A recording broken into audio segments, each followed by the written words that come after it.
Français parlent aux Français.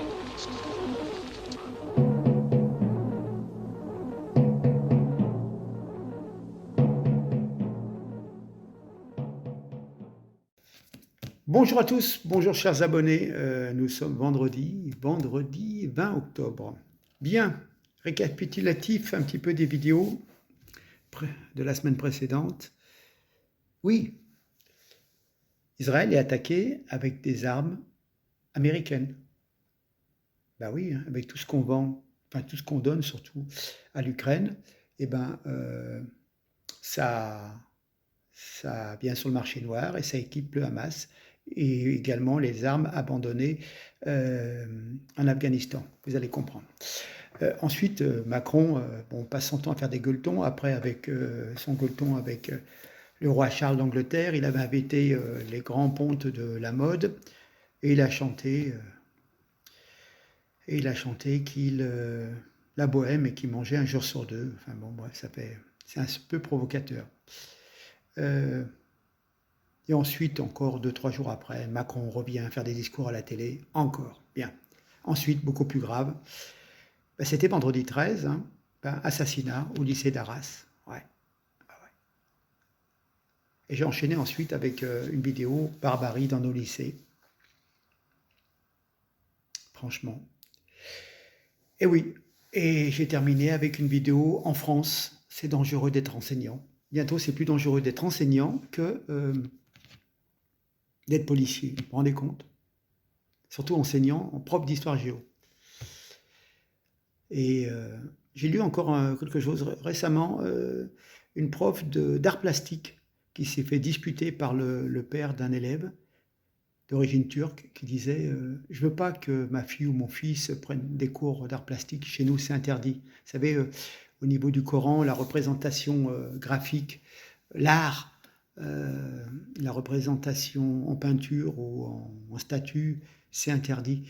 Et donc voilà, donc ce monsieur vit en France, grâce à la France, et veut imposer sa loi à l'école, et puis nous, on dit rien et on accepte tout. Bon, je vous laisse regarder cette vidéo, et puis on se dit à bientôt. Merci pour vos commentaires et vos suivis. Au revoir. Bonjour TikTok, ravi de vous retrouver. Bon, on va parler des armes par rapport à Israël, le Hamas, etc., etc. Pendant des décennies, l'Occident a armé le bien contre le mal, parfois le moins mauvais contre le très mauvais, et le bien d'hier peut rapidement devenir le mal de demain et vice-versa. En conséquence, les conflits sont menés dans le monde entier avec des armes provenant de la production occidentale et dans certains cas aussi autrichienne. Dans l'escalade du conflit au Moyen-Orient, il est maintenant clair que les dons d'armes à l'Ukraine, qui est gangrénés par la corruption, ont fini entre les mains des combattants islamistes du Hamas. Ils le disent eux-mêmes, les autorités ukrainiennes nous ont vendu ces armes, nous les utiliserons contre vous, Israéliens, nos ennemis. C'est ce que disent les combattants palestiniens du Hamas dans une vidéo Telegram. Mais il n'est pas, effectivement, c'est pas improbable que certaines armes se soient effectivement retrouvées dans la bande de Gaza directement via l'Ukraine. Car on sait, et c'est pas d'être pro-russe, de dire qu'il y a une corruption endémique depuis des années en Ukraine. Voilà. Hein. Il y a des informations qui ont fait état de détournement de fonds d'aide pour des gilets de protection. Europol a ouvert des enquêtes sur des soupçons de contrebande massive d'armes d'Ukraine vers l'Union européenne par des individus, par des réseaux hautement criminels. Récemment, Zelensky avait limogé tous les chefs de bureau de remplacement militaire. La raison invoquée pour justifier leur échange au cours de la contre-offensive chancelante était leur implication présumée dans des scandales de corruption. Voilà. Hein. D'ailleurs, même il y a quelque temps, Netanyahou, Premier ministre israélien, s'inquiétait des dons d'armes. Il avait été alerté par ce problème et il disait « Nous craignons que tout ce système d'armes donné à l'Ukraine puisse être utilisé contre nous ». Car au départ, il pensait que ça pouvait tomber entre les mains de l'Iran. Là, il parlait des armements un peu plus sophistiqués. Puis en fin de compte, c'est même pas entre les mains de l'Iran, c'est directement à la limite du territoire israélien. Mais par quel intermédiaire? Des gangs mafieux, des trafiquants d'armes, des fonctionnaires corrompus, voilà. Hein. Donc, c'est pratiquement un revers même pour la bulle transatlantique qui préconisait des livraisons constantes d'armes à l'Ukraine.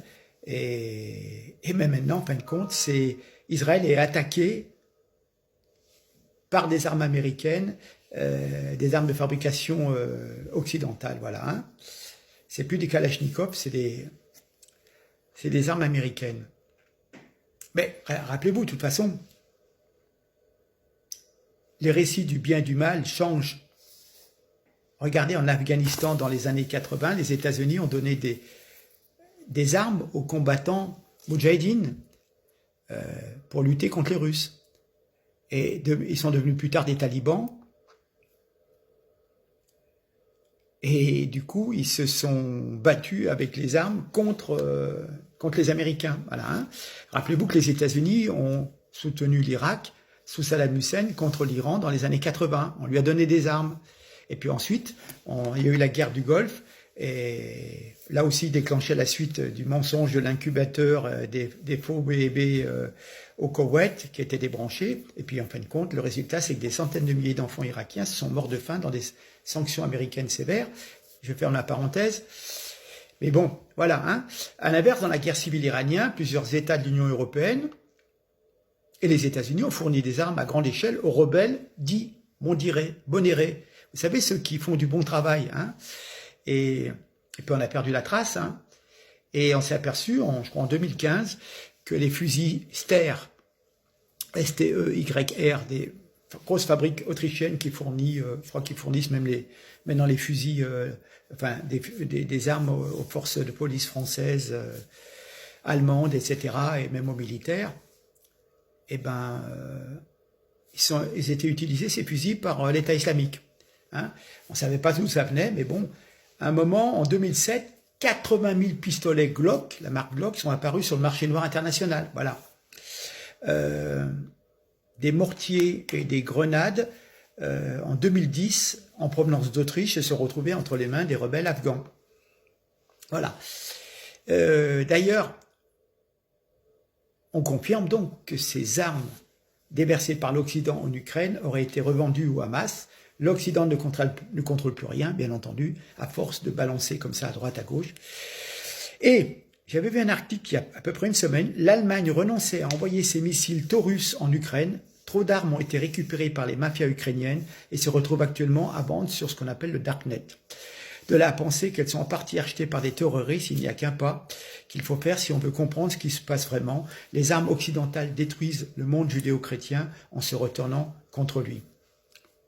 Et rappelez-vous également, je reviens sur l'Afghanistan, quand les Américains sont partis, il y a quoi? Il y a un an et demi, ils ont tout laissé.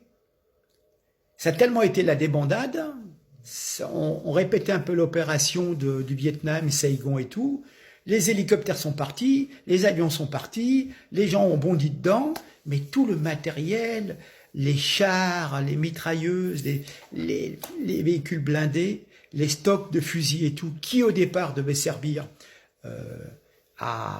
au régime pro-américain d'Afghanistan, eh ben, se sont retrouvés dans les dépôts, et ce qui fait que les talibans les ont récupérés, et étant donné qu'ils sont en accord avec le Hamas, eh ben, ils leur ont filé tout l'armement américain, et cet armement américain a servi à tirer sur des civils israéliens le week-end dernier. Voilà. C'était un point différent. Ben là, au moins, TikTok ne va pas me censurer. Je ne mets pas d'image. Mais bon, réflexion, voyez. Et puis, il y a d'autres choses que j'ai trouvées. Allez, on reviendra plus tard. Merci, partagez, au revoir. Bonjour à tous, bonjour TikTok. Je vais revenir sur des faits antérieurs au désastre, à l'abomination de ce week-end. Je vais parler de Macron. Au moins, je ne serai pas censuré. Comment dire? Macron chanteur. Oui, chanteur. Après le fastueux repas de Versailles, qui a coûté des millions d'euros, Macron avait invité l'élite de la mode, il me semble, ça fera 15 jours, je crois, à l'Élysée, pour un repas. Il y avait Dior, Chanel, des top modèles, il n'y avait pas Naomi Campbell, etc., etc., etc. Voilà.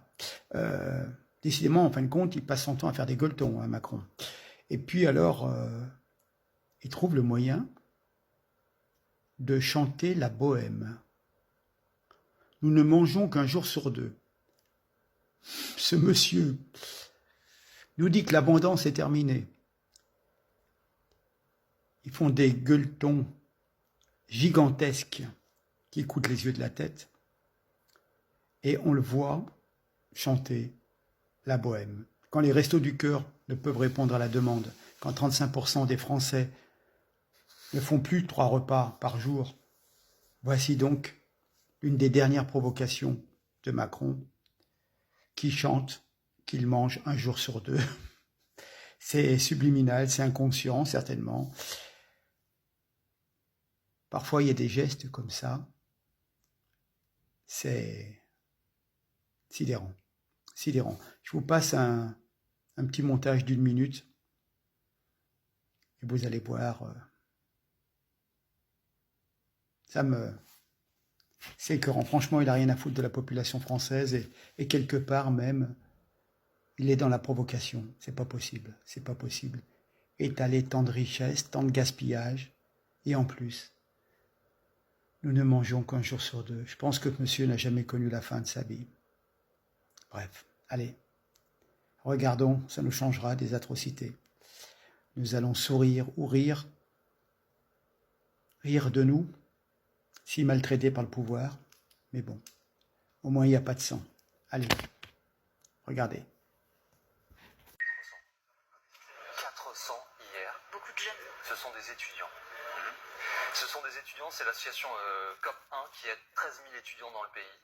Ils sont là à faire la queue et c'est devenu indispensable pour certains. Écoutez cette bénéficiaire.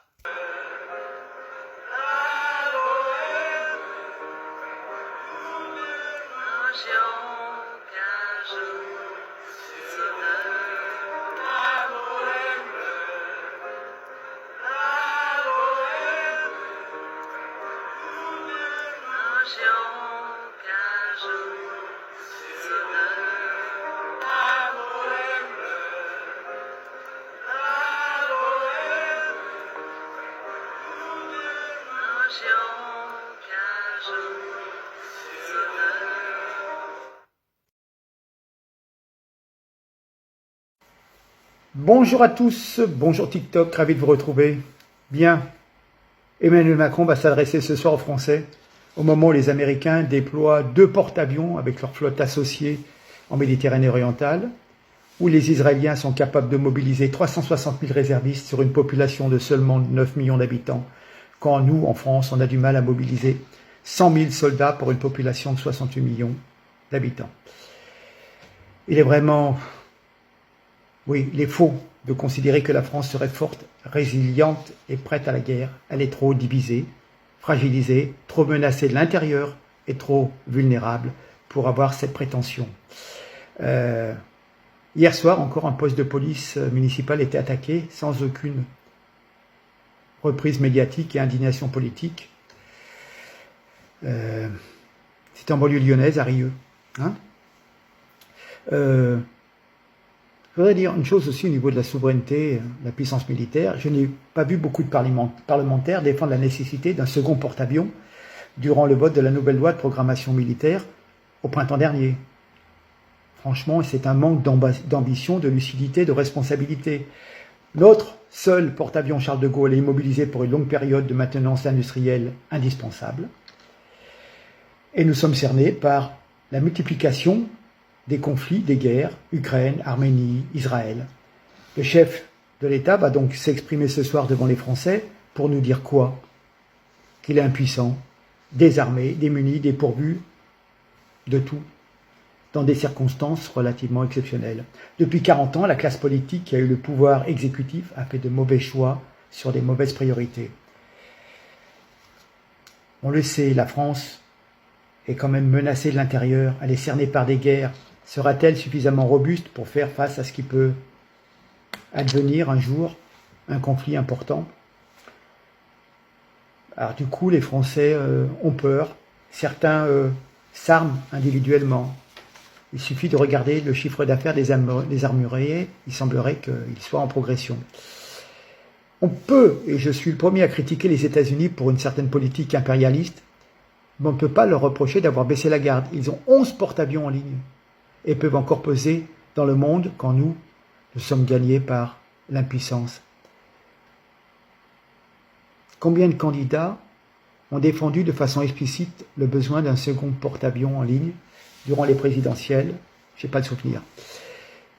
Tout a été mis en œuvre depuis 40 ans à cause de cette fameuse Europe pour nous affaiblir intérieurement, nous démanteler notre puissance utile. Cette faute n'est pas collective, elle incombe précisément à tous ceux qui ont détenu le pouvoir. Ils ont eu le pouvoir de décider, d'exécuter depuis le début des années 80. Alors, je voudrais quand même revenir sur l'ensauvagement. Les 5 derniers jours, Paris, un individu armé de plusieurs couteaux arrêté par la police à l'entrée d'un lycée juif. 84 détenus de la prison de Cesse refusent de regagner leurs cellules suite à l'installation de brouilleurs de téléphonie mobile. Ça, c'est bien la preuve qu'ils avaient tous des portables, malgré la réglementation. À Bron, banlieue lyonnaise, un jeune homme égorgé en pleine rue, l'agresseur grièvement blessé. Marseille, un jeune de 20 ans grièvement blessé à coups de couteau car il s'opposait au vol de son scooter.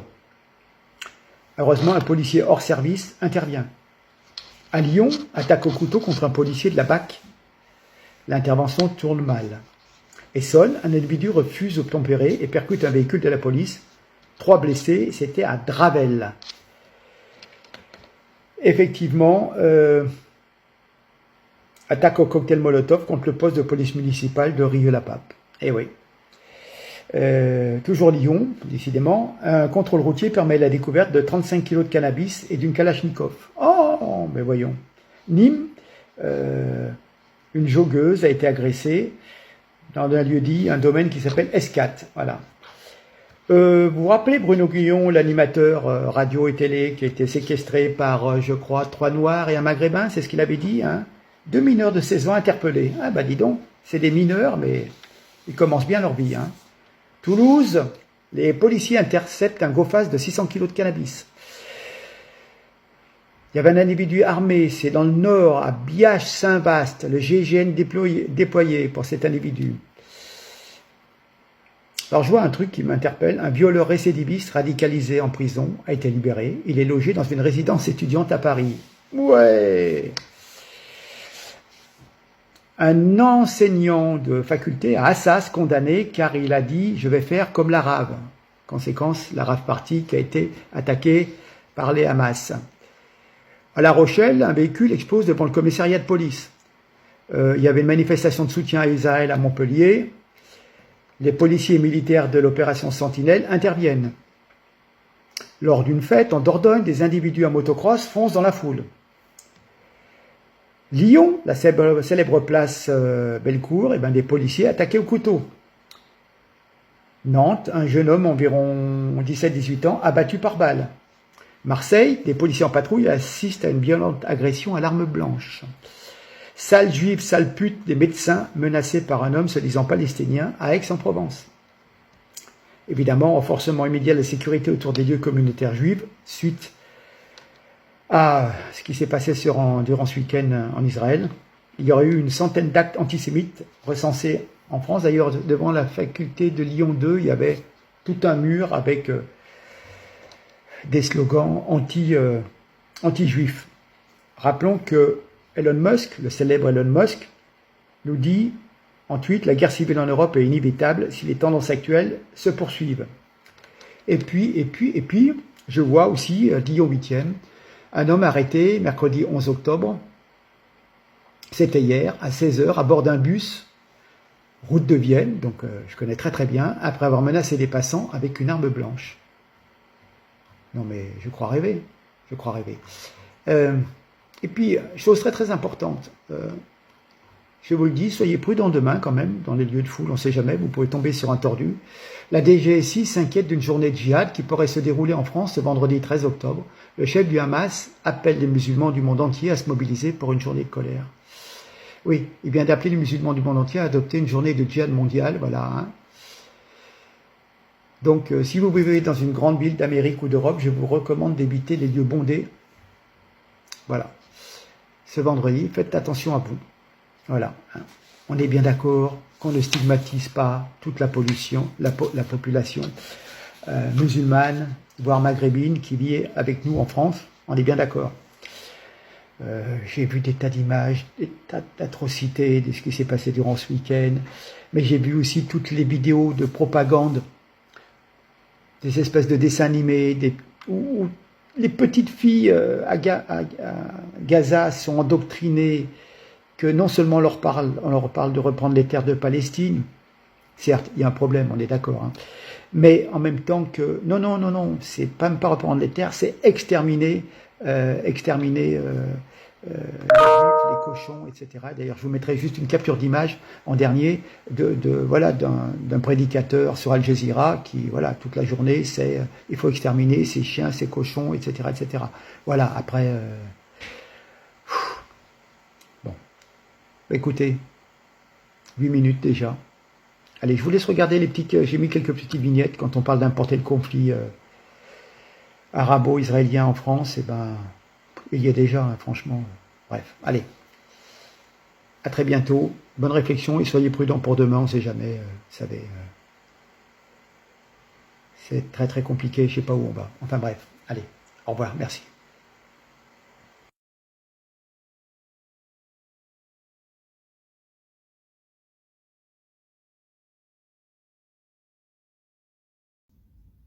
Bonjour à tous, ce vendredi 13, ben oui, ce vendredi 13, ce matin, un gamin de 20 ans, né en Russie, peut-être pas tchétchène, mais ingouche, a tué un enseignant, blessé 2 autres, dans un lycée à Arras.